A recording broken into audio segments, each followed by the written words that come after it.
শখের বিদেশ, যে বিমানে ওঠার আগ পর্যন্তই বিদেশ সুন্দর। মনে করছি যে বিদেশ কষ্ট অনুভব করতাম, কিন্তু বন্ধুরাও কইতো যে বিদেশ কষ্ট আছে, ভাইয়েরাও কইতো। তো মানে কি পরিমাণ কষ্ট লাগে এটা কোনোদিন অনুভব করাইয়া আপনাদেরকে বুঝাইতে পারবো না। যে ছেলে বিদেশ নাই বসে বুঝবো না।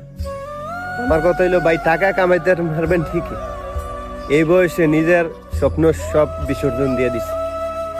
মানে মানুষের আত্মা ভিতরটা আমারটা লাগে যে মারা যায়, প্রবাসীর মনে হয় ভিতরটা মইরা যায়। মানে একটা সময় এসে কষ্ট পাইতে পাইতে প্রবাসীর আর কষ্ট মন হয় না। আর যে পরিমাণ মনে করো কি পরিমাণ রাগ আর অভিমান আছিল আমার বাংলাদেশ, আর কই গেল এই রাগ, কই গেল এত অভিমান। আমার মায়ের মাঝে মধ্যে আমার জিজ্ঞাসা করে, কয় ফুড বাংলাদেশে থাকতে তো বাসি তরকারি খাইছো না, একবেলা আরেক বেলা খাইছো না, কত বালাবুরা না রান্না খাইছো না।